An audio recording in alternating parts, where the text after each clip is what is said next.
Hello guys, welcome back to another video. My name is Liz. In today's video, I'm going to be telling you guys how to move on a budget. So when I moved from Boston to San Antonio, Texas, we were on a tight budget. So I'm going to be telling you guys different things that I did to help with the cost of moving out of state. So the first thing you want to do is create a really detailed outline of all the costs and things that you want to get rid of to help you save on either like prices or anything like that. Just make an outline of everything that you're gonna be doing, to like the spending that you're gonna do and the things that are coming in. So like you can do, maybe you're still working or maybe you're still getting money from somewhere, or whatever it is that you're doing. Just make a budget. Just make sure that you have a budget, a set specific goal that you have that you don't want to spend over. Make your outline on there, include things that are the expenses, such as like moving trucks, moving companies, if you're going to be getting help from moving companies, if you're going to hire somebody that's going to move your car from one state to the other. Make a really detailed outline. That way you have an overall idea how much you're going to be spending. And then another thing that you want to do is set realistic goals of how much you think you can spend. Don't try to like come up with this number that's super impossible that you just feel like you're going to be overwhelmed. You're going to move out of state and you're just going to feel so broke. So make sure that you make a budget for yourself that's not way too high and something that you can really afford. And then you want to make sure that you're making realistic goals before the move. That way you don't feel too overwhelmed when the day comes or a week before. And then one thing that I did was use budgeting apps to help track my overall spending. That's really going to help you. Just being able to see that number, how much you're spending, is really going to help you, because you're probably going to be like, oh, let me be more stingy or let me be more economical about things. So just having like an Excel. I used to have like Excel that I used to just get from either Pinterest or Etsy. I used to buy them for like probably like $5. You just make these outlines that help you see how much you're spending, and then that's really going to help you mentally how much you can really afford and how much the overall cost is going to be. One thing I did to help with the cost is get rid of a lot of stuff. So you want to go ahead and declutter. Anything that you don't need, you want to get rid of, because obviously the more stuff you have, the harder it's going to be for you and the more money it's going to be. Because for me, when I was looking for moving companies, they were charging by boxes, basically, like how big the boxes were. They were asking me how many boxes are going to be there or how much space you're going to take out of the truck. And one way that I saved money was by basically renting just the truck. Like all I did was have the truck and somebody that actually drives the truck to the state. I didn't have like any moving people that like help us with the actual moving. So my family helped me in Boston. So they just helped me. It took us probably like 5 hours, or I'm probably exaggerating, probably like 3 hours to move everything to the truck. Then we realized that we're only 2 people. So we actually had to hire somebody from, I think it's Cursiva. And we hired them for an hour and a half. And they were able to unpack everything, but it was not as expensive as I thought it was going to be.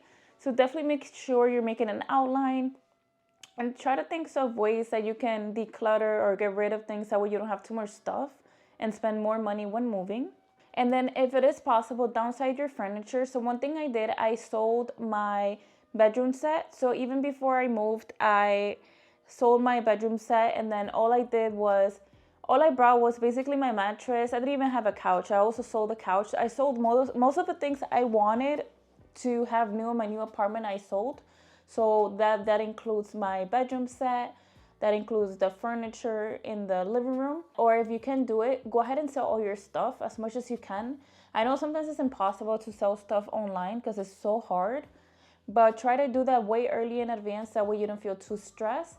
And then you're going to see that decluttering and getting rid of furniture is really going to help you, because there's just going to be less work for you and it's going to be less money as well. And then remember to only pack things that you really need and are going to use on a regular basis. Things are like miscellaneous and you actually don't need in the future. Get rid of it, give it to somebody, donate it, or sell it. Those are kind of things that I did when moving that actually helped my cost by a lot. And then another thing that you want to do is moving logistics. Are you going to be doing like DIY, like doing things yourself, or are you going to hire moving helpers? So what I did from Boston to Texas, we did DIY. So we basically loaded the truck with all our stuff, like all our clothing and all of that. We loaded everything ourselves. And then to come back for it to be here in Texas. Since it was only me and my husband, we did pay for an hour and a half for some movers. But the good thing about this, I was able to cut the cost in half just because I didn't need them in Boston and I had a family that could help me with that. So think of ways that you can do that to save some money. And then another thing you want to do is make sure you're packing properly. So make sure when you're packing, you're really using all those boxes and not like leaving a bunch of space, because what that's going to do is just create so much work for me or for you, because they were basically charging me for the truck of how much space I took, and I think I ended up taking 12 feet of space on that truck. So the more boxes you have, the more space it's going to take.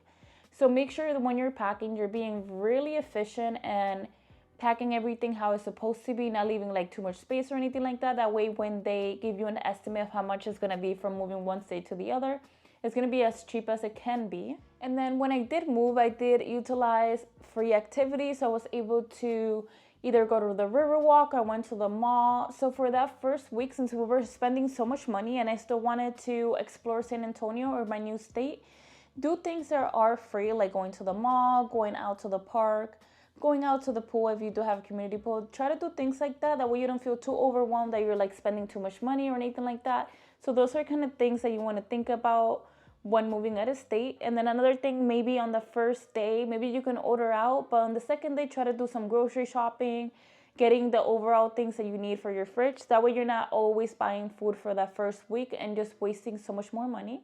So those are things that you want to think about for saving money when moving out of state. So those are things that I did that I think really helped me out when moving from Boston to San Antonio, Texas. That is everything for today's video. I hope you guys enjoyed. Don't forget to like and subscribe and comment down below what kind of things we can do to save money when moving out of state. And as always, I will see you guys next time.